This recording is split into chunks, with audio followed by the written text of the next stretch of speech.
ಪ್ರಪಂಚದ ಮೋಕ್ಷ ಪ್ರದಾತನಾದ ಪ್ರಭು ಯೇಸು ಕ್ರಿಸ್ತನವರ ನಾಮದಲ್ಲಿ ನಿಮ್ಮೆಲ್ಲರಿಗೂ ಶುಭಾಶಯಗಳು. ನೀವೆಲ್ಲರೂ ಚೆನ್ನಾಗಿದ್ದೀರೆಂಬುದಾಗಿ ಭಾವಿಸಿ ದೇವರಿಗೆ ನಾನು ಸ್ತೋತ್ರವನ್ನು ಹೇಳ್ತೇನೆ. ದೇವರ ವಾಕ್ಯವನ್ನು ನಿಮ್ಮ ಜೊತೆಯಲ್ಲಿ ಹಂಚಿಕೊಳ್ಳುವುದಕ್ಕೆ ನಾನು ಸಂತೋಷ ಪಡುತ್ತೇನೆ. ಈ ದಿನದ ದೇವರ ವಾಕ್ಯವನ್ನು ನಾವು ಧ್ಯಾನಿಸೋಣ. ಯೋಹಾನನ ಬರೆದ ಸುವಾರ್ತೆ 8ನೇ ಅಧ್ಯಾಯ ವಚನ 1-11. The gospel according to Saint John chapter 8 verses 1-11. Yesu ಎಣ್ಣೆ ಮರಗಳ ಗುಡ್ಡಕ್ಕೆ ಹೋದನು. ಬೆಳಗ್ಗೆ ಆತನು ತಿರುಗಿ ದೇವಾಲಯಕ್ಕೆ ಬಂದಾಗ ಜನರೆಲ್ಲರೂ ಆತನ ಬಳಿಗೆ ಬಂದರು. ಆತನು ಕೂತುಕೊಂಡು ಅವರಿಗೆ ಉಪದೇಶ ಮಾಡುತ್ತಿರುವಲ್ಲಿ ಶಾಸ್ತ್ರಿಗಳು ಫರಿಸಾಯರು ವ್ಯಭಿಚಾರದಲ್ಲಿ ಸಿಕ್ಕಿದ ಒಬ್ಬ ಹೆಂಗಸನ್ನು ಆತನ ಬಳಿಗೆ ತಂದು ಆಕೆಯನ್ನು ನಡುವೆ ನಿಲ್ಲಿಸಿ, ಬೋಧಕನೇ, ಈ ಹೆಂಗಸು ವ್ಯಭಿಚಾರ ಮಾಡುತ್ತಿರುವಾಗಲೇ ಕೈಗೆ ಸಿಕ್ಕಿದಳು. ಇಂಥವರನ್ನು ಕಲ್ಲೆಸೆದು ಕೊಲ್ಲಬೇಕೆಂದು ಮೋಶೆಯು ಧರ್ಮಶಾಸ್ತ್ರದಲ್ಲಿ ನಮಗೆ ಅಪ್ಪಣೆ ಕೊಟ್ಟಿದ್ದಾನೆ. ಈಕೆಯ ವಿಷಯದಲ್ಲಿ ನೀನು ಏನು ಹೇಳುತ್ತಿ ಎಂದು ಆತನನ್ನು ಕೇಳಿದರು. ಆತನ ಮೇಲೆ ತಪ್ಪು ಹೊರಿಸುವುದಕ್ಕೆ ಏನಾದರೂ ಒಂದು ನಿಮಿತ್ತ ಬೇಕಾಗಿದ್ದರಿಂದ ಈತನು ಏನನ್ನುತ್ತಾನೋ ನೋಡೋಣ ಎಂದು ಹಾಗೆ ಕೇಳಿದರು. ಆದರೆ ಯೇಸು ಬಗ್ಗಿಕೊಂಡು ಬೆರಳಿನಿಂದ ನೆಲದ ಮೇಲೆ ಬರೆಯುತ್ತಾ ಇದ್ದನು. ಅವರು ಆತನನ್ನು ಬಿಡದೆ ಕೇಳುತ್ತಿರುವಾಗ ಆತನು ನೆಟ್ಟಗೆ ಕೂತುಕೊಂಡು ಅವರಿಗೆ, ನಿಮ್ಮಲ್ಲಿ ಪಾಪವಿಲ್ಲದವನು ಯಾರೋ ಅವನೇ ಮೊದಲು ಆಕೆಯ ಮೇಲೆ ಕಲ್ಲನ್ನು ಹಾಕಲಿ ಎಂದು ಹೇಳಿ ತಿರುಗಿ ಬಗ್ಗಿಕೊಂಡು ನೆಲದ ಮೇಲೆ ಬರೆಯುತ್ತಾ ಇದ್ದನು. ಆ ಮಾತನ್ನು ಕೇಳಿ ತಾವೇ ಪಾಪಿಗಳೆಂದು ಮನಸ್ಸಿನಲ್ಲಿ ತಿಳುಕೊಂಡು ಹಿರಿಯರು ಮೊದಲುಗೊಂಡು ಕಿರಿಯರವರೆಗೂ ಒಬ್ಬರ ಹಿಂದೊಬ್ಬರು ಹೊರಗೆ ಹೋದರು. ಯೇಸು ಒಬ್ಬನೇ ಉಳಿದನು ಮತ್ತು ನಡುವೆ ನಿಂತಿದ್ದ ಹೆಂಗಸು ಅಲ್ಲೇ ಇದ್ದಳು. ಯೇಸು ನೆಟ್ಟಗೆ ಕೂತುಕೊಂಡು ಆ ಸ್ತ್ರೀಯನ್ನೇ ಹೊರತು ಯಾರನ್ನೂ ನೋಡದೆ ಆಕೆಗೆ, ಅಮ್ಮ, ನಿನ್ನ ಮೇಲೆ ತಪ್ಪು ಹೊರಿಸುವವರು ಎಲ್ಲಿದ್ದಾರೆ? ನಿನಗೆ ಯಾರೂ ಶಿಕ್ಷೆ ವಿಧಿಸಲಿಲ್ಲವೋ ಅಂದನು. ಯಾರೂ ವಿಧಿಸಲಿಲ್ಲ ಸ್ವಾಮಿ ಅಂದಳು. ಯೇಸು ಆಕೆಗೆ, ನಾನು ನಿನಗೆ ಶಿಕ್ಷೆ ವಿಧಿಸುವುದಿಲ್ಲ, ಹೋಗು, ಇನ್ನು ಮೇಲೆ ಪಾಪ ಮಾಡಬೇಡ ಎಂದು ಹೇಳಿದನು ಎಂಬುದಾಗಿ.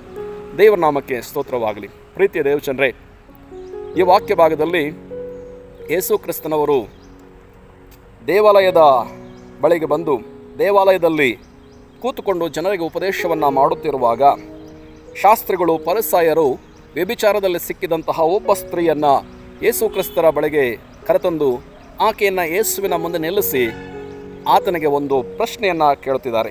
ಏನಂತಂದರೆ, ಬೋಧಕನೇ, ಈ ಹೆಂಗಸು ವ್ಯಭಿಚಾರ ಮಾಡುತ್ತಿರುವಾಗಲೇ ಕೈಗೆ ಸಿಕ್ಕಿದಳು. ಇಂಥವರನ್ನು ಕಲ್ಲೆಸೆದು ಕೊಲ್ಲಬೇಕೆಂದು ಮೋಶೆ ಧರ್ಮಶಾಸ್ತ್ರದಲ್ಲಿ ನಮಗೆ ಅಪ್ಪಣೆ ಕೊಟ್ಟಿದ್ದಾನೆ. ಈಕೆ ವಿಷಯದಲ್ಲಿ ನೀನು ಏನು ಹೇಳುತ್ತಿ ಎಂಬುದಾಗಿ.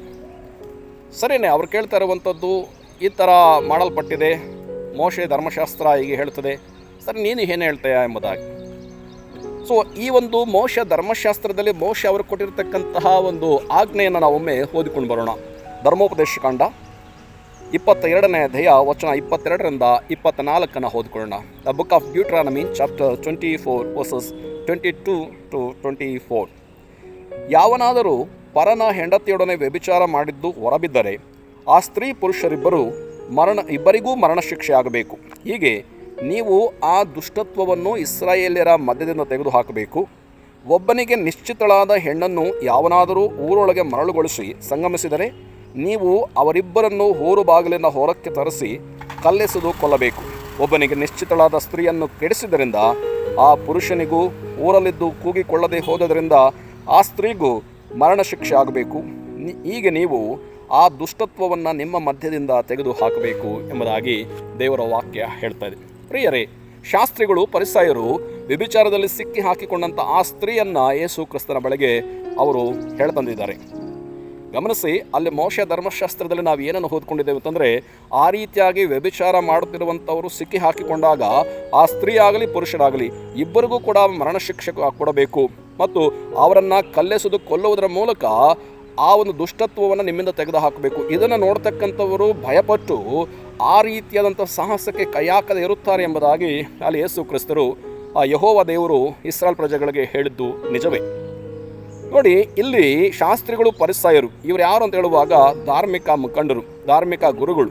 ಅವರು ಏನು ಮಾಡ್ತಾ ಇದ್ದಾರೆ, ವ್ಯಭಿಚಾರದಲ್ಲಿ ಸಿಕ್ಕಿ ಹಾಕಿಕೊಂಡಂತಹ ಆ ಸ್ತ್ರೀಯನ್ನು ತೆಗೆದುಕೊಂಡು ಬಂದು ಯೇಸುವಿನ ಮುಂದೆ ನಿಲ್ಲಿಸಿ ಅವರು ಕೇಳುವಂಥ ಮಾತು, ಇಗೋ, ಈ ಸ್ತ್ರೀಯು ವ್ಯಭಿಚಾರ ಮಾಡುತ್ತಿರುವಾಗಲೇ ಸಿಕ್ಕಿ ಬಿದ್ದಿದ್ದಾಳೆ ಎಂಬುದಾಗಿ. ಮೋಶೆ ಧರ್ಮಶಾಸ್ತ್ರದಲ್ಲಿ ನಮಗೆ ಅಪ್ಪಣೆ ಕೊಟ್ಟಿದ್ದಾನೆ, ಇಂಥವರನ್ನು ಕಲ್ಲೆಸೆದು ಕೊಲ್ಲಬೇಕು. ಈಕೆ ವಿಷಯದಲ್ಲಿ ನೀನು ಏನು ಹೇಳುತ್ತಿ ಎಂಬುದಾಗಿ. ಪ್ರಿಯರೇ, ಇಲ್ಲಿ ಗಮನಿಸಬೇಕಾದಂಥ ಒಂದು ಅಂಶವಿದೆ. ಏನಪ್ಪ ಅಂತಂದರೆ, ನಿಜವಾಗಿಯೂ ಈ ಶಾಸ್ತ್ರಿಗಳಿಗೆ ಮತ್ತು ಫರಿಸಾಯರಿಗೆ ಸಮಾಜದ ವಿಷಯವಾಗಿ ಏನಾದರೂ ಕಾಳಜಿ ಇದೆಯಾ ಎಂಬುದಾಗಿ. ಒಂದು ವೇಳೆ ಅವರಲ್ಲಿ ಕಾಳಜಿ ಇದ್ದಿದ್ದರೆ ಮೋಶೆಯ ಧರ್ಮಶಾಸ್ತ್ರದಲ್ಲಿ ಅವರಿಗೆ ಕೊಡಲ್ಪಟ್ಟಂಥ ಆಜ್ಞೆಯ ಪ್ರಕಾರ ಅವ್ರು ಏನು ಮಾಡಬೇಕಾಗಿತ್ತು? ಅವರಿಬ್ಬರನ್ನ ವ್ಯಭಿಚಾರ ಮಾಡುತ್ತಿರುವಾಗಲೇ ಹಿಡ್ಕೊಂಬರ್ಬೇಕಾಗಿತ್ತು. ಇಲ್ಲಿ ಗಮನಿಸ್ರಿ, ಅವರು ಇಬ್ಬರನ್ನು ಹಿಡ್ಕೊಂಡು ಬರಲಿಲ್ಲ, ಬದಲಾಗಿ ಆ ಸ್ತ್ರೀಯನ್ನು ಮಾತ್ರವೇ ಹಿಡ್ಕೊಂಡು ಬಂದಿದ್ದಾರೆ. ಮತ್ತು ಮೋಶೆ ಧರ್ಮಶಾಸ್ತ್ರದ ಹೇಳಿದ ಪ್ರಕಾರವಾಗಿ ಅವರೇ ಕಲ್ಲೆಸೆದು ಕೊಂದು ಹಾಕ್ಬೋದಾಗಿತ್ತು. ಇವರು ಮಾಡತಕ್ಕಂಥ ತಪ್ಪುಗಳನ್ನು ಗಮನಿಸ್ರಿ. ಒಂದು, ಅವರಿಗೆ ಧರ್ಮಶಾಸ್ತ್ರದಲ್ಲಿ ಹೇಳಿರೋ ಪ್ರಕಾರವಾಗಿ ಅವರಿಬ್ಬರನ್ನ ಹಿಡ್ಕೊಂಡು ಬರಬೇಕಾಗಿತ್ತು, ಇಲ್ಲವೇ ಆ ಇಬ್ಬರ ಮೇಲೆ ಕೂಡ ಕಲ್ಲುಗಳನ್ನು ಹಾಕಿ ಅವ್ರಿಗೆ ಕೊಂದು ಹಾಕಬೇಕಾಗಿತ್ತು. ಆದರೆ ಇವರು ಅದನ್ನು ಮಾಡಲಿಲ್ಲ. ಆ ಪುರುಷನನ್ನು ಬಿಟ್ಟುಬಿಟ್ಟಿದ್ದಾರೆ, ಕೇವಲ ಸ್ತ್ರೀಯನ್ನು ಮಾತ್ರ ಕರ್ಕೊಂಬಂದು ಈಗ ಯೇಸುವಿನ ಬಳಿಗೆ ಆ ಒಂದು ವಿಚಾರವನ್ನು ತಂದಿದ್ದಾರೆ. ಪ್ರೇರೆ, ವಚನ 6 ಹೇಳುತ್ತದೆ, ಆತನ ಮೇಲೆ ಅಂದರೆ ಯೇಸುವಿನ ಮೇಲೆ ತಪ್ಪು ಹೊರಿಸುವುದಕ್ಕೆ ಏನಾದರೂ ಒಂದು ನಿಮಿತ್ತ ಬೇಕಾದದ್ದರಿಂದ ಈತನು ಏನನ್ನು ತಾನೋ ನೋಡೋಣ ಎಂದು ಹಾಗೆ ಕೇಳಿದರು ಎಂಬುದಾಗಿ ಗಮನಿಸಿರಿ. ಅವ್ರು ನಿಜವಾಗಿ ಕೂಡ ನ್ಯಾಯ ಬೇಕಾಗಿರಲಿಲ್ಲ, ಸಮಾಜದ ಒಂದು ಸ್ವಾಸ್ಥ್ಯ ಅವರಿಗೆ ಬೇಕಾಗಿರಲಿಲ್ಲ, ಸಮಾಜ ಉದ್ಧಾರ ಆಗುವಂಥದ್ದು, ಸಮಾಜ ಚೆನ್ನಾಗಾಗುವಂಥದ್ದು ಆ ದಿನಗಳ ಶಾಸ್ತ್ರಗಳಿಗೆ, ಪರಿಸರಕ್ಕೆ ಅದು ಬೇಕಾಗಿರಲಿಲ್ಲ. ಅವ್ರಿಗಿರ್ತಕ್ಕಂಥ ಒಂದೇ ಒಂದು ಗುರಿ ಏನಂತಂದರೆ, ನಾವು ಏನಾದರೂ ಮಾಡಿ ಯೇಸುವಿನ ಮೇಲೆ ತಪ್ಪನ್ನು ಹೊರಿಸಬೇಕು. ಇವತ್ತು ಕೂಡ ಅನೇಕ ಜನರು, ಧಾರ್ಮಿಕವಾದಂಥ ಮುಖಂಡರು, ಧಾರ್ಮಿಕ ನಾಯಕರು, ಗುರುಗಳೆಂಬುದಾಗಿ ಹೇಳ್ತಕ್ಕಂಥವರು ಯೇಸುವಿನ ಮೇಲೆ ಏನಾದರೂ ತಪ್ಪನ್ನು ಹೊರಿಸಬೇಕೆಂಬುದಾಗಿ ಇವತ್ತು ಅನೇಕರು ಪ್ರಯತ್ನಗಳನ್ನು ಮಾಡ್ತಾ ಇದ್ದಾರೆ. ಅದರಲ್ಲಿ ಅನೇಕ ಮತೋನ್ಮಾದಿಗಳು ಕೂಡ ಇದ್ದಾರೆ. ಅವರಿಗೆ ಸಮಾಜದ ಒಳಿತು ಬೇಕಾಗಿಲ್ಲ, ಅವರಿಗೆ ಸಮಾಜ ಚೆನ್ನಾಗಾಗುವಂಥದ್ದು ಬೇಕಾಗಿಲ್ಲ. ಪ್ರೇರೆ, ಗಮನಿಸಿ, ಆ ವ್ಯಭಿಚಾರದಲ್ಲಿ ಸಿಕ್ಕಾಕಿಕೊಂಡಂತಹ ಆ ಸ್ತ್ರೀಯನ್ನು ಮಾತ್ರವಲ್ಲಿ ಹಿಡ್ಕೊಂಬಂದು ಯೇಸು ಕ್ರಿಸ್ತನ ಬಳಿಗೆ ಅವರು ಕೇಳ್ತಾ ಇದ್ದಾರೆ. ಅದಕ್ಕೆ ಮಹಾನುಭಾವನ ಅಂತ ಯೇಸು ಕ್ರಿಸ್ತನ ಉತ್ತರ ಕೊಡಲಿಲ್ಲ, ಬದಲಾಗಿ ಆತನು ಕೂತ್ಕೊಂಡು ಬೆರಳಿನಿಂದ ನೆಲದ ಮೇಲೆ ಬರೆಯುತ್ತಾ ಇದ್ದಾನೆ. ಪ್ರೇರೆ, ಅವರು ಬಿಡಲಿಲ್ಲ. ಯೇಸು ಕ್ರಿಸ್ತರು ಬರೀತಾ ಇದ್ದಾರೆ, ಇವರು ಕೇಳ್ತಾನೆ ಇದ್ದಾರೆ. ನೋಡಿ, 7ನೇ ವಚನ ಹೇಳುತ್ತದೆ, ಅವರು ಆತನನ್ನು ಬಿಡದೆ ಕೇಳುತ್ತಿರುವಾಗ, ಬಿಡಲಿಲ್ಲವಂತೆ, ಆತನು ಸುಮ್ಮನೆ ಕೂತ್ಕೊಂಡು ಬರೀತಾ ಇದ್ದಾನೆ. ಆದರೆ ಇವರು ಬಿಡ್ತಾ ಇಲ್ಲ. ಗುರುವೇ, ಬೋಧಕನೇ, ಹೇಳು ಏನು ಮಾಡ್ತೀಯಾ, ಏನು ಹೇಳಬೇಕು, ಏನು ಮಾಡಬೇಕಿತ್ತನ ಈಕೆಯನ್ನು ಹೇಳು ಎಂಬುದಾಗಿ ಅವರು ಆತನನ್ನು ಬಿಡದೆ ಕೇಳ್ತಾ ಇದ್ದಾರೆ. ಪ್ರಿಯರೇ, ಈಗಿನ ವರ್ಷನಲ್ಲಿ ಹೇಳಬೇಕಾಗಿದ್ರೆ ಯೇಸು ಕ್ರಿಸ್ತರು ಏನು ಹೇಳ್ತಾ ಇದ್ರು ಗೊತ್ತಾ? ರೊಕೋಸರ ಸಬರ್ಕರೋ ಅಂತ ಹೇಳ್ತಾ ಇದ್ರು. ಮಹಾನುಭಾವ ಯೇಸು ಕ್ರಿಸ್ತರು ಏನು ಹೇಳ್ತಾರೆ ನೋಡ್ರಿ, 7ನೇ ವಚನದಲ್ಲಿ, ಆತನು ನೆಟ್ಟಗೆ ಕೂತುಕೊಂಡು ಅವರಿಗೆ ಒಂದೇ ಒಂದು ಮಾತು ಹೇಳಿದ್ನು ಪ್ರೇರೆ, ಏನಂತಂದರೆ, ನಿಮ್ಮಲ್ಲಿ ಪಾಪವಿಲ್ಲದವನು ಯಾರೋ ಅವನೇ ಮೊದಲು ಆಕೆಯ ಮೇಲೆ ಕಲ್ಲನ್ನು ಹಾಕಲಿ. ಪ್ರೀತಿಯ ದೇವಚಂದ್ರೆ, ಎಷ್ಟು ಚೆನ್ನಾಗಿ ಆತನು ಉತ್ತರ ಕೊಡ್ತಾ ಇದ್ದ ನೋಡ್ರಿ. ಕಾರಣ, ಯೇಸು ಕ್ರಿಸ್ತರು ಎಲ್ಲರ ಹೃದಯದ ರಹಸ್ಯಗಳನ್ನು ಬಲ್ಲಂಥವನು. ಮನುಷ್ಯನ ನಾಲಿಗೆಗೆ ಅಥವಾ ಮನುಷ್ಯನ ತುಟಿಗೆ ಮಾತು ಬರುವುದಕ್ಕಿಂತ ಮೊದಲೇ ಮನುಷ್ಯನ ಹೃದಯದಲ್ಲಿ ಆಲೋಚನೆ ಮಾಡುವಂಥದ್ದು ಏನೆಂಬುದಾಗಿ ಆ ಮಹಾನುಭಾವನ ಅಂತ ಯೇಸು ಕ್ರಿಸ್ತನು ತಿಳ್ಕೊಂಡವನಾಗಿದ್ದಾನೆ. ಆದ್ದರಿಂದ ಯಾರು ಕೂಡ ಯೇಸು ಕ್ರಿಸ್ತರಿಗೆ ಏನು ಹೇಳ್ಕೊಡ್ಬೇಕಾಗಿಲ್ಲ. ಮತ್ತು ಯೇಸು ಕ್ರಿಸ್ತನ ಮೇಲೆ ತಪ್ಪು ಹೊರಿಸುವುದಕ್ಕೆ ಪ್ರಪಂಚದಲ್ಲಿ ಇದುವರೆಗೂ ಯಾರಿಂದಲೂ ಆಗಿಲ್ಲ, ಇನ್ನು ಮುಂದೆ ಕೂಡ ಆಗುವುದಿಲ್ಲ. ಮತೋನ್ಮಾದಿಗಳೇ, ಗಮನಿಸ್ರಿ, ಆ ದಿನಗಳಲ್ಲಿದ್ದಂಥ ಶಾಸ್ತ್ರಿಗಳು, ಪರಿಸಾಯರು, ಮಹಾನ್ ಪಂಡಿತರವರು, ಜ್ಞಾನಿಗಳು, ಅಂಥ ಪಂಡಿತರಿಂದಲೇ, ಅಂತಹ ಮತ ಗುರುಗಳಿಂದಲೇ, ಅಂತಹ ಬೋಧಕರಿಂದಲೇ ಆಗಲಿಲ್ಲ. ಇವತ್ತು ನೀವೆಂಥವ್ರಿ ಯೇಸು ಕ್ರಿಸ್ತನ ಮೇಲೆ ತಪ್ಪು ಹೊರಿಸಲಿಕ್ಕೆ? ನಿಮ್ಮಿಂದ ಯಾರಿಂದಲೂ ಕೂಡ ಸಾಧ್ಯವಾಗುವುದಿಲ್ಲ. ನಾವು ವಾಕ್ಯದಲ್ಲಿ ನಾವು ನೋಡ್ತೇವೆ, ನಿಮ್ಮಲ್ಲಿ ಪಾಪವಿಲ್ಲದವನು ಯಾರೋ ಅವನ ಮೇಲೆ ಮೊದಲು, ಆಕೆಯ ಮೇಲೆ ಕಲ್ಲನ್ನು ಮೊದಲು ಹಾಕ್ರಿ ಎಂಬುದಾಗಿ ಹೇಳುವಾಗ ಎಲ್ಲರೂ ಎತ್ಕೊಂಡ್ಬಂದ್ಬಿಟ್ಟಿದ್ರು ಕಲ್ಲುಗಳನ್ನು, ಈಕೆಯನ್ನು ಹೊಡೆದು ಕೊಂದಾಕ್ಬಿಡೋಣ, ಸಾಯಿಸ್ಬಿಡೋಣ ಎಂಬುದಾಗಿ. ದೇವರ ವಾಕ್ಯ 8ನೇ ವಚನ ಹೇಳ್ತಾ ಇದೆ, ಏಸು ತಿರುಗಿ ಬಗ್ಗಿಕೊಂಡ ನೆಲದ ಮೇಲೆ ಬರೆಯುತ್ತಾ ಇದ್ದನು. 9ನೇ ವಚನ ಅವರಿಗೆ ಮೈಂಡ್ ಬ್ಲೋವಿಂಗ್. ಇವತ್ತು ದೇವರ ಮಾತುಗಳನ್ನು ಕೇಳಿಸ್ಕೊಳ್ತಾ ಇರ್ತಕ್ಕಂಥವ್ರೆ, ಗಮನಿಸ್ರಿ, ಯೇಸು ಕ್ರಿಸ್ತನ ಮೇಲೆ ತಪ್ಪು ಹೊರಿಸಲಿಕ್ಕೆ ಪ್ರಪಂಚದಲ್ಲಿ ಯಾರಿಂದಲೂ ಕೂಡ ಸಾಧ್ಯವಾಗುವುದಿಲ್ಲ. ವಿಶೇಷವಾಗಿ ಮತೋನ್ಮಾದಿಗಳೇ ಕೇಳಿಸ್ಕೊಳ್ರಿ, ನಿಮ್ಮಿಂದ ಸಾಧ್ಯ ಆಗುವುದಿಲ್ಲ. 9ನೇ ವಚನ ಹೇಳುತ್ತದೆ, ಆ ಮಾತನ್ನು ಕೇಳಿ ತಾವೇ ಪಾಪಿಗಳೆಂದು ಮನಸ್ಸಿನಲ್ಲಿ ತಿಳ್ಕೊಂಡು ಹಿರಿಯರು ಮೊದಲುಗೊಂಡು ಕಿರಿಯರವರೆಗೂ ಒಬ್ಬರ ಹಿಂದೊಬ್ಬರು ಹೊರಗೆ ಹೋದರು ಎಂಬುದಾಗಿ. ಅಂದರೆ ಆ ಊರಿನ ಹಿರಿಯರು ಮೊದಲುಗೊಂಡು ಕಿರಿಯವರು ಕೂಡ ಬಂದುಬಿಟ್ಟಿದ್ದಾರಂತೆ ಕಲ್ಲುಗಳನ್ನು ಎತ್ಕೊಂಡು ಈಕೆ ಮೇಲೆ ಕಲ್ಲನ್ನು ಹೊಡೆದು ಕೊಲ್ಲುವುದಕ್ಕೆ. ಯಾಕೆ?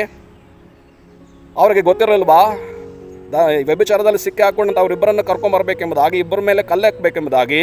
ಅನೇಕರು ಈ ಒಂದು ಪುರುಷರನ್ನು ತಪ್ಪು ಮಾಡಿದರೂ ಕೂಡ ಅವರ ಪರವಾಗಿ ವಹಿಸ್ಕೊಂಡು ಕೇವಲ ಒಬ್ಬರನ್ನ ಮಾತ್ರವೇ ದೂಷಣೆ ಮಾಡ್ತಾಯಿದ್ದಾರೆ, ಒಬ್ಬರ ಮೇಲೆ ತಪ್ಪು ಹೊರಿಸ್ತಾ ಇದ್ದಾರೆ.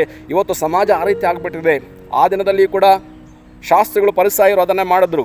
ಆ ಊರಿನ ಹಿರಿಯರು ಮೊದಲುಗೊಂಡು ಕಿರಿಯರವರೆಗೂ ಎಲ್ಲರೂ ಕೂಡ ಕಲ್ಲುಗಳು ತೆಗೆದುಕೊಂಡು ಬಂದಿದ್ದಾರೆ ಎಂಬುದಾಗಿ ದೇವರ ವಾಕ್ಯ ಹೇಳ್ತದೆ. ಆದರೆ ಯಾರೊಬ್ಬರು ಕೂಡ ಆಕೆಯ ಮೇಲೆ ಕಲ್ಲನ್ನು ಹಾಕಲಿಕ್ಕೆ ಆಗಲಿಲ್ಲ. ಇವತ್ತು ಬೇರೆಯವರಲ್ಲಿ ತಪ್ಪನ್ನು ಹುಡುಕ್ತಾ ಇರ್ತಕ್ಕಂಥ ನೀನು ಯಾರೇ ಆಗಿರಲಿ, ಮೊದಲು ನಿನ್ನನ್ನು ಪರೀಕ್ಷೆ ಮಾಡ್ಕೋ. ನೀನು ಸರಿಯಾಗಿದ್ದೀಯಾ, ನೀನು ಕರೆಕ್ಟ್ ಆಗಿದೆಯಾ, ನೀನು ಎಲ್ಲದರಲ್ಲಿ ಕೂಡ ಸರಿಯಾಗಿ ನಡ್ಕೊಳ್ತಾ ಇದೆಯಾ ಎಂಬುದಾಗಿ ಪರೀಕ್ಷೆ ಮಾಡಿಕೊಂಡು ಮಾತ್ರವೇ ಆಮೇಲೆ ಬೇರೆಯವರ ಬಗ್ಗೆ ಮಾತಾಡಬೇಕೆ ಹೊರತು ಬಾಯಿಗೆ ಬಂದಂತೆ ಬೇರೆಯವ್ರ ಬಗ್ಗೆ ಮಾತಾಡಿದ್ರೆ ಯೇಸು ಕ್ರಿಸ್ತರು ಸುಮ್ಮನೆ ಇರೋದಿಲ್ಲ. ಬಾಯಿಗೆ ಬಂದಂತೆ ಏನೇನೋ ಮಾತಾಡೋಕ್ಕೋದ್ರೆ ಯೇಸುವನ್ನು ನಂಬಿರ್ತಕ್ಕಂಥ ಕ್ರೈಸ್ತರು ಸುಮ್ಮನೆ ಇರೋದಿಲ್ಲ.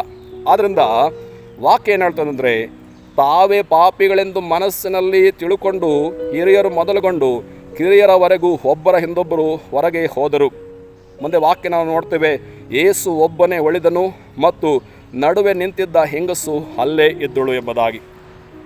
ಆಕೆಯನ್ನು ಕೊಂದು ಹಾಕಬೇಕೆಂಬುದಾಗಿ ಬಂದಿರತಕ್ಕಂಥವರೆಲ್ಲರೂ ಕೂಡ ನಾಚಿಕೆಗೆಟ್ಟವರಾಗಿ, ಅವರಿಗೆ ಅವಮಾನವಾಗಿ ಅವರು ಅಲ್ಲಿಂದ ಹೊರಟು ಹೋದರು. ಇವತ್ತು ಯೇಸುವಿನ ಮೇಲೆ ಕೆಸರೆರಚಬೇಕೆಂಬುದಾಗಿ, ಯೇಸುವಿನ ನಾಮಕ್ಕೆ ಮಸಿ ಬೆಳೆಯಬೇಕೆಂಬುದಾಗಿ ಪ್ರಯತ್ನ ಮಾಡ್ತಕ್ಕಂಥ ಎಲ್ಲರಿಗೂ ಕೂಡ ಇದೇ ಆಗುತ್ತೆ. ಅವಮಾನವಾಗಿ ಹೋಗ್ತೀರಾ. ನಿಮ್ಮಲ್ಲಿ ಪಾಪ ಇದೆ, ನಿಮ್ಮಲ್ಲಿ ಪಾಪ ಇದ್ರೂ ಕೂಡ ಅದನ್ನು ಬಚ್ಚಿಟ್ಕೊಂಡು ಬೇರೆಯವರ ಮೇಲೆ ತಪ್ಪನ್ನು ಒರೆಸೋದಕ್ಕೆ ಯಾಕೆ ಹೋಗ್ತೀರಾ? ಮೊದಲು ನಿಮ್ಮಲ್ಲಿರ್ತಕ್ಕಂಥದ್ದನ್ನು ಸರಿ ಮಾಡಿಕೊಳ್ಳ್ರಿ. ಅವರು ಆಕೆಯನ್ನು ಬಿಟ್ಟು ಹೊರಟೋದ್ರು. ಯೇಸು ಮತ್ತು ಆ ಸ್ತ್ರೀ ಮಾತ್ರವೇ ಅಲ್ಲಿ ಉಳ್ಕೊಳ್ಳುವಾಗ ಮಹಾನುಭಾವನಾದಂಥ ಯೇಸು ಕ್ರಿಸ್ತರು ಹೇಳ್ತಕ್ಕಂಥ ಮಾತನ್ನು ನಾವು ನೋಡುವಾಗ, ಅಮ್ಮ, ನಿನ್ನ ಮೇಲೆ ತಪ್ಪು ಹೊರಿಸುವವರು ಎಲ್ಲಿದ್ದಾರೆ? ನೋಡಿ, ಆತನ ಉಪಯೋಗಿಸ್ತಕ್ಕಂಥ ಪದ ಅಮ್ಮ ಎಂಬುದಾಗಿ ಹೇಳ್ತಾ ಇದ್ದಾನೆ. ಕೆಟ್ಟ ನಡತೆಯನ್ನು ಜೀವಿಸ್ತಾ ಇದ್ದಂಥ ಆ ಸ್ತ್ರೀಯನ್ನು ನೋಡಿ ಮಹಾನುಭಾವನಾದಂಥ ಯೇಸು ಕ್ರಿಸ್ತರು ಹೇಳ್ತಕ್ಕಂಥ ಮಾತು, ಅಮ್ಮ, ನಿನ್ನ ಮೇಲೆ ತಪ್ಪು ಹೊರಿಸುವವರು ಎಲ್ಲಿದ್ದಾರೆ? ಯಾಡ್ಸಪ್ರಿ ಯೇಸು ಕ್ರಿಸ್ತನಿಗೆ. ಅಂಥ ಕೆಟ್ಟ ಜೀವಿತವನ್ನು ಜೀವಿಸ್ತಾ ಇದ್ದಂಥ ಆ ಸ್ತ್ರೀಯನ್ನು ನೋಡಿ ಆತನು ಹೇಳ್ತಕ್ಕಂಥ ಮಾತು ಅಮ್ಮ. ಗಮನಿಸ್ರಿ, ಸ್ತ್ರೀಯರನ್ನು ಗೌರವಿಸುವುದಕ್ಕೆ ಯೇಸು ಕ್ರಿಸ್ತನನ್ನು ನಾವು ನೋಡಿ ಕಲ್ತ್ಕೊಳ್ಬೇಕು. ಇವತ್ತು ಅನೇಕ ಜನರು ಸ್ತ್ರೀಯರನ್ನು ಅವಮಾನ ಮಾಡ್ತಾ ಇದ್ದಾರೆ, ಸ್ತ್ರೀಯರನ್ನು ಹೇಳನ ಮಾಡ್ತಾ ಇದ್ದಾರೆ. ಶಾಸಕಾಂಗ ಸಭೆಗಳಲ್ಲಿ ಕೂಡ ಸ್ತ್ರೀಯರ ಬಗ್ಗೆ ಅನೇಕ ಅವಹೇಳನಕಾರಿ ಮಾತುಗಳನ್ನು ಮಾತಾಡ್ತಾ ಇರ್ತಕ್ಕಂಥ ಈ ಸಮಾಜದಲ್ಲಿ ಯೇಸು ಕ್ರಿಸ್ತನು ಹೇಳ್ತಕ್ಕಂಥ ಮಾತುಗಳು ಹೆಚ್ಚು ಚೆನ್ನಾಗಿದೆ ನೋಡ್ರಿ. ಅಮ್ಮ, ನಿನ್ನ ಮೇಲೆ ತಪ್ಪು ಹೊರಿಸುವವರು ಎಲ್ಲಿದ್ದಾರೆ? ನಿನಗೆ ಯಾರೂ ಶಿಕ್ಷೆಯನ್ನು ವಿಧಿಸಲಿಲ್ಲವೋ? ಗಮನಿಸ್ರಿ, ಅಮ್ಮ, ನಿನ್ನ ಮೇಲೆ ತಪ್ಪು ಹೊರಿಸುವಂಥವ್ರು ಯಾರಿದ್ದಾರೆ? ನಿನಗೆ ಯಾರು ಶಿಕ್ಷೆಯನ್ನು ವಿಧಿಸಲಿಲ್ವಾ ಅಂತ ಆತನ ಕೇಳುವಾಗ ಆ ಸ್ತ್ರೀ ಹೇಳ್ತಿದ್ದಾಳೆ, ಯಾರು ವಿಧಿಸಲಿಲ್ಲ ಸ್ವಾಮಿ. ಗಮನಿಸ್ರಿ, ಯಾರು ನನಗೆ ಶಿಕ್ಷೆ ಕೊಡಲಿಲ್ಲ ಯೇಸುವೆ ಅಂತ ಹೇಳ್ಬಿಟ್ಟು ಆ ಸ್ತ್ರೀ ಕಣ್ಣೀರಿಂದ ಆತನ ಹತ್ರ ಹೇಳ್ತಾ ಇದ್ದಾಳೆ. ಅದಕ್ಕೆ ಯೇಸು ಹೇಳುವಂಥ ಮಾತು, ನಾನು ನಿನಗೆ ಶಿಕ್ಷೆ ವಿಧಿಸುವುದಿಲ್ಲ, ಹೋಗು, ಇನ್ನು ಮೇಲೆ ಪಾಪ ಮಾಡುವುದಿಲ್ಲ. ಇದು ರೀ ಯೇಸು ಕ್ರಿಸ್ತನಲ್ಲಿರ್ತಕ್ಕಂತಹ ದೊಡ್ಡಸ್ತಿಕೆ, ಯೇಸು ಕ್ರಿಸ್ತನಲ್ಲಿರ್ತಕ್ಕಂಥ ಪ್ರಭಾವ, ಯೇಸು ಕ್ರಿಸ್ತನಲ್ಲಿರ್ತಕ್ಕಂತಹ ಒಂದು ಎದೆಗಾರಿಕೆ. ಇದು ಏನು ತಪ್ಪಿಲ್ಲದೆ ಇರತಕ್ಕಂಥವರನ್ನೇ ಕೂಡ ದೂಷಿಸಿ ಅವರ ಪ್ರಾಣಗಳನ್ನು ಅವರೇ ತೆಗೆದುಕೊಳ್ಳುವುದಕ್ಕೆ ಪ್ರೇರೇಪಣೆ ಮಾಡ್ತಾ ಇರ್ತಕ್ಕಂಥ ಸಮಾಜದಲ್ಲಿ ಯೇಸು ಕ್ರಿಸ್ತರನ್ನು ನೋಡಿ ನಾವು ಅನೇಕ ವಿಷಯಗಳನ್ನು ಕಲಿತುಕೊಳ್ಬೇಕು. ಯೇಸು ಕ್ರಿಸ್ತನ ಯಾವುದೋ ಒಂದು ಮತವನ್ನು ಸ್ಥಾಪನೆ ಮಾಡಲಿಕ್ಕೆ ಬಂದಂಥವನಲ್ಲ. ಯೇಸು ಕ್ರಿಸ್ತನ ಒಂದು ಮತದ ಗುರುವಲ್ಲ. ಯೇಸು ಕ್ರಿಸ್ತನು ಆತನು ಸರ್ವ ಜನರಿಗೂ ಪ್ರಭು. ಯೇಸು ಕ್ರಿಸ್ತನು ಮಹನೀಯರಿಗೆ ಮಾರ್ಗದರ್ಶಕನಾಗಿದ್ದಾನೆ. ಈ ಮಹನೀಯರ ಮಾರ್ಗದರ್ಶಕನಾದಂತಹ ಯೇಸು ಕ್ರಿಸ್ತನ ಪಾದಗಳ ಮುಂದೆ ಪ್ರಪಂಚ ಎಲ್ಲರೂ ಕೂಡ ಒಂದಲ್ಲ ಒಂದು ದಿನ ಬರಲೇಬೇಕು. ನೀವು ಮತೋನ್ಮಾದಿಗಳು ಇಷ್ಟೆಲ್ಲ ಯೇಸು ಕ್ರಿಸ್ತನ ಮೇಲೆ ಉರಿದು ಬೀಳ್ತಾ ಇದ್ದೀರಲ್ವಾ? ಯೇಸು ಕ್ರಿಸ್ತನು ಪ್ರಪಂಚಕ್ಕೆ ನ್ಯಾಯಾಧಿಪತಿಯಾಗಿ ಒಂದು ದಿನದಲ್ಲೇ ಬರ್ತಾನೆ. ಆ ದಿನದಲ್ಲಿ ನೀವೆಲ್ಲರೂ ಕೂಡ ಆತನನ್ನು ನೋಡಿ ಎದೆ ಬಡ್ಕೊಳ್ಬೇಕಾಗುತ್ತದೆ. ನೀವೆಲ್ಲರೂ ಕೂಡ ಆತನ ಪಾದಗಳ ಬಳಿಗೆ ಬಂದು ಆತನ ಮುಂದೆ ಅಡ್ಡ ಬೀಳಬೇಕೇ ಹೊರತು ಬೇರೆ ಯಾವುದೇ ಮಾರ್ಗ ಇಲ್ಲ ಎಂದು ಸತ್ಯವೇದ ಬೈಬಲ್ ಘೋಷಣೆ ಮಾಡುತ್ತದೆ. ಆದ್ದರಿಂದ ಪ್ರಿಯರೇ, ಇವತ್ತು ಬೇರೆಯವರ ಮೇಲೆ ತಪ್ಪು ಹೊರಿಸೋದಕ್ಕೆ ಹೋಗಬೇಡ. ನಿನ್ನಲ್ಲಿ ಏನು ತಪ್ಪಿದೆ ಅದನ್ನು ಮೊದಲು ನೀನು ಸರಿಪಡಿಸ್ಕೊ. ಆ ದಿನದಲ್ಲಿ ಯೇಸು ಕ್ರಿಸ್ತನ ಮೇಲೆ ತಪ್ಪು ಹೊರಿಸಬೇಕೆಂಬುದಾಗಿ ಬಂದಿದ್ದಾರೆ. ನಿಜವಾಗಿಯೂ ಆ ಒಂದು ಸಮಾಜವನ್ನು ಸ್ವಸ್ಥ ಮಾಡಲಿಕ್ಕೋ ಸಮಾಜವನ್ನು ಸರಿ ಮಾಡಲಿಕ್ಕೋ ಅವರಿಗೆ ಇಷ್ಟವಿರಲಿಲ್ಲ. ಯೇಸು ಕ್ರಿಸ್ತನ ಮೇಲೆ ಏನಾದರೂ ತಪ್ಪು ಸಿಕ್ಕುತ್ತಾ ಅಂತ ಹೇಳ್ಬಿಟ್ಟು ಬಂದು ಪ್ರಯತ್ನಪಟ್ಟರು. ವಿಫಲವಾಗಿ ಸೋತು ಅವಮಾನವಾಗಿ ಆ ಕಲ್ಲುಗಳನ್ನು ಅಲ್ಲೇ ಬಿಸಾಕಿ ಅವರೆಲ್ಲರೂ ಕೂಡ ಹೊರಟು ಹೋದರು. ಇವತ್ತು ಯೇಸು ಕ್ರಿಸ್ತನ ಮೇಲೆ ಕಲ್ಲುಗಳನ್ನು ಹಾಕೋದಕ್ಕೆ ಅಥವಾ ಕ್ರೈಸ್ತರ ಮೇಲೆ ಕಲ್ಲುಗಳು ಹಾಕೋದಕ್ಕೆ ಅಥವಾ ಕ್ರೈಸ್ತರ ಮೇಲೆ ಆರೋಪಗಳನ್ನು ಹೊರಿಸಲಿಕ್ಕೆ ಪ್ರಯತ್ನ ಮಾಡ್ತಾ ಇರ್ತಕ್ಕಂಥ ನೀನು ಯಾರೇ ಆಗಿರಲಿ, ಯೇಸು ಕ್ರಿಸ್ತನು ಆತನು ಪ್ರಪಂಚದ ಮೋಕ್ಷ ಪ್ರದಾತನು. ಯೇಸು ಕ್ರಿಸ್ತನು ಮಾನವರೆಲ್ಲರಿಗೋಸ್ಕರ ರಕ್ತ ಸುರಿಸಿದಂಥವನು. ಈಗಲೂ ಕೂಡ ಕಾಲ ಮಿಂಚಿಲ್ಲ. ನೀವು ನಿನ್ನ ಪಾಪಗಳನ್ನು ಒಪ್ಪಿಕೊಂಡು ಆತನ ಕಡೆಗೆ ತಿರುಗಿಕೊಳ್ಳುವುದಾದರೆ ಆತನು ಕ್ಷಮಿಸ್ತಾನೆ. ನಿನ್ನ ಪಾಪಗಳನ್ನು ಪರಿಹಾರ ಮಾಡಿ ನಿನಗೆ ನಿತ್ಯ ಜೀವವನ್ನು ಮೋಕ್ಷವನ್ನು ಕೊಡ್ತಾನೆ. ಆದ್ದರಿಂದ ಯೇಸು ಕ್ರಿಸ್ತನ ಮೇಲೆ ತಪ್ಪು ಹೊರಿಸುವುದಕ್ಕೆ ನೀನು ಪ್ರಯತ್ನ ಮಾಡಬೇಡ. ಮೊದಲಾಗಿ ನಿನ್ನಲ್ಲಿರ್ತಕ್ಕಂಥ ತಪ್ಪುಗಳನ್ನು ಸರಿ ಮಾಡ್ಕೊ. ನಿನ್ನಲ್ಲಿರ್ತಕ್ಕಂಥ ಲೋಪದೋಷಗಳನ್ನು ಪರಿಹರಿಸ್ಕೊ ಫಸ್ಟು. ಅದಾದಮೇಲೆ ಬೇರೆಯವ್ರ ಬಗ್ಗೆ ಮಾತಾಡಲಿಕ್ಕೆ ಸಾಧ್ಯವಾಗುತ್ತೆ. ಕಣ್ಮುಚ್ಚಿರಿ, ಪ್ರಾರ್ಥಿಸೋಣ. ತಂದೆಯಾದ ದೇವರೇ, ಈ ಸಮಯದಲ್ಲಿ ನಿಮ್ಮ ಜೀವವುಳ್ಳ ವಾಕ್ಯ ಭಾಗವನ್ನು ಧ್ಯಾನ ಮಾಡಲಿಕ್ಕೆ ನಮಗೆ ಕೊಟ್ಟಂಥ ಸಮಯಕ್ಕಾಗಿ ಸ್ತೋತ್ರ ಮಾಡ್ತಾ ಸ್ವಾಮಿ, ಆ ದಿನದಲ್ಲಿ ವ್ಯಭಿಚಾರದಲ್ಲಿ ಸಿಕ್ಕಿ ಹಾಕಿಕೊಂಡಂತಹ ಒಬ್ಬ ಸ್ತ್ರೀಯನ್ನು ಶಾಸ್ತ್ರಿಗಳು ಫರಿಸಾಯರು ಯೇಸು ಕ್ರಿಸ್ತರ ಬಳಿಗೆ ತಂದು, ಈಕೆಯು ವ್ಯಭಿಚಾರ ಮಾಡುತ್ತಿರುವಾಗಲೇ ನಮ್ಮ ಕೈಗೆ ಸಿಕ್ಕಿ ಬಿದ್ದಿದ್ದಾಳೆ, ಇಂಥವರನ್ನು ಕಲ್ಲೆಸೆದು ಕೊಲ್ಲಬೇಕೆಂಬುದಾಗಿ ಮೋಶೆ ಧರ್ಮಶಾಸ್ತ್ರದಲ್ಲಿ ನಮಗೆ ಆಜ್ಞೆ ಕೊಟ್ಟಿದ್ದಾನೆ. ನೀನು ಏನು ಹೇಳುತ್ತೀ ಎಂಬುದಾಗಿ ಯೇಸುವಿನಲ್ಲಿ ಏನಾದರೂ ತಪ್ಪನ್ನು ಕಂಡುಹಿಡಿಯುವುದಕ್ಕೋಸ್ಕರ ಅವರು ಆತನನ್ನು ಕೇಳಿಕೊಳ್ಳುತ್ತಾನೆ ಇರುವಾಗ ಆತನು ಸುಮ್ಮನೆ ಕೂತ್ಕೊಂಡು ನೆಲದ ಮೇಲೆ ಬೆರಳಿನಿಂದ ಬರೀತಾ ಇದ್ದನು. ಅವರು ಬಿಡದೆ ಆತನನ್ನು ಕೇಳುತ್ತಿರುವಾಗ, ನಿಮ್ಮಲ್ಲಿ ಪಾಪ ಮಾಡದೇ ಇರುವಂಥವನು ಯಾವನು, ಅವನೇ ಮೊದಲು ಈಕೆಯ ಮೇಲೆ ಕಲ್ಲನ್ನು ಹಾಕಲಿ ಎಂಬುದಾಗಿ ಯೇಸು ಉತ್ತರ ಕೊಡುವಾಗ, ಅಲ್ಲಿದ್ದಂತಹ ಹಿರಿಯರು ಮೊದಲುಗೊಂಡು ಕಿರಿಯವರೆಲ್ಲರೂ ಕೂಡ ತಾವೇ ಪಾಪಿಗಳೆಂದು ತಿಳಿದುಕೊಂಡು ಕಲ್ಲುಗಳನ್ನು ಅಲ್ಲಿಯೇ ಬಿಸಾಟುಬಿಟ್ಟು ಅಲ್ಲಿಂದ ಹೊರಟು ಹೋದರು ಎಂಬುದಾಗಿ ನಿಮ್ಮ ವಾಕ್ಯದಲ್ಲಿ ನಾವು ನೋಡ್ತೇವೆ. ನಿಜ ಸ್ವಾಮಿ, ನಿಮ್ಮ ಮಗನಾದಂಥ ಯೇಸು ಕ್ರಿಸ್ತನು ಯಾವುದೇ ಕಳಂಕವಿಲ್ಲದವನು, ಆತನಲ್ಲಿ ಯಾವುದೇ ತಪ್ಪಿಲ್ಲ ಸ್ವಾಮಿ. ಆತನು ಭೂಲೋಕದಲ್ಲಿ ಜೀವನ ಮಾಡ್ತಿದ್ದಾಗ ಆತನು ಹೇಳ್ತಾನೆ, ನನ್ನಲ್ಲಿ ಪಾಪವಿದೆ ಎಂದು ತೋರಿಸಿಕೊಡುವವರು ನಿಮ್ಮಲ್ಲಿ ಯಾರಿದ್ದೀರಿ ಎಂಬುದಾಗಿ. ನಿಜ ಕರ್ತನೆ, ಯೇಸು ಕ್ರಿಸ್ತರ ಮೇಲೆ ತಪ್ಪು ಹೊರಿಸುವುದಕ್ಕೆ ಯಾರಿಂದಲೂ ಸಾಧ್ಯವಿಲ್ಲಪ್ಪ. ಆದ್ದರಿಂದ ಕರ್ತನೆ, ಇವತ್ತು ಯೇಸು ಕ್ರಿಸ್ತನಲ್ಲಿ ತಪ್ಪನ್ನು ಹುಡುಕುವುದನ್ನು ಬಿಟ್ಟು ನಾನು ಪಾಪಿ ಎಂಬುದಾಗಿ ನಿಮ್ಮ ಕಡೆಗೆ ತಿರುಗಿಕೊಳ್ಳುವುದಂಥ ಅವಶ್ಯಕತೆ ಎಷ್ಟೋ ಇದೆ ಸ್ವಾಮಿ. ಈ ಮಾತುಗಳನ್ನು ಕೇಳಿಸಿಕೊಳ್ತಾ ಇರತಕ್ಕಂಥ ನಮ್ಮ ಪ್ರಿಯರೆಲ್ಲರ ಮೇಲೆ ನಿಮ್ಮ ದಯೆ, ನಿಮ್ಮ ಕರುಣೆ ಉಂಟಾಗಲಿ. ನಿಮ್ಮ ಮಕ್ಕಳು ದೇವರ ಉಗ್ರತೆಗೆ, ದೇವರ ಶಿಕ್ಷೆಗೆ ಪಾತ್ರರಾಗದೆ ದೇವರ ಕೃಪೆಗೂ ಕ್ಷಮಾಪಣೆಗೂ ಪಾತ್ರರಾಗಿ ನೀವು ದಯಪಾಲಿಸುವಂತಹ ಯೇಸು ಕ್ರಿಸ್ತರ ಮೂಲಕವಾದಂಥ ರಕ್ಷಣೆಯನ್ನು, ನಿತ್ಯ ಜೀವವನ್ನು, ಮೋಕ್ಷವನ್ನು ಸಂಪಾದನೆ ಮಾಡಿಕೊಳ್ಳಲಿಕ್ಕೆ ನಿಮ್ಮ ಮಕ್ಕಳಂತ ನಮ್ಮೆಲ್ಲರಿಗೂ ನೀವು ಕೃಪೆಯನ್ನು ದಯಪಾಲಿಸಲಿ ಎಂಬುದಾಗಿ ನಮ್ಮ ಪ್ರಾರ್ಥನೆ ಕೇಳಿದ್ದಕ್ಕಾಗಿ ಸ್ತೋತ್ರ ಮಾಡ್ತಾ ಈ ವಿಜ್ಞಾಪನಾ ಮನವಿಗಳನ್ನು ನಮ್ಮ ಕರ್ತನಾದ ಯೇಸು ಕ್ರಿಸ್ತನವರ ಮೂಲಕ ಬೇಡಿಕೊಳ್ಳುತ್ತಾ ಇದ್ದೇವೆ ಪ್ರೀತಿಯುಳ್ಳ ತಂದೆಯೇ. ಆಮೇನ್, ಆಮೇನ್, ಆಮೇನ್. ದೇವರ ನಾಮಕ್ಕೆ ಸ್ತೋತ್ರ ಉಂಟಾಗಲಿ. ದೇವರ ಮೇಲನ್ನು ಆಶೀರ್ವಾದ ಮಾಡಲಿ. God bless you.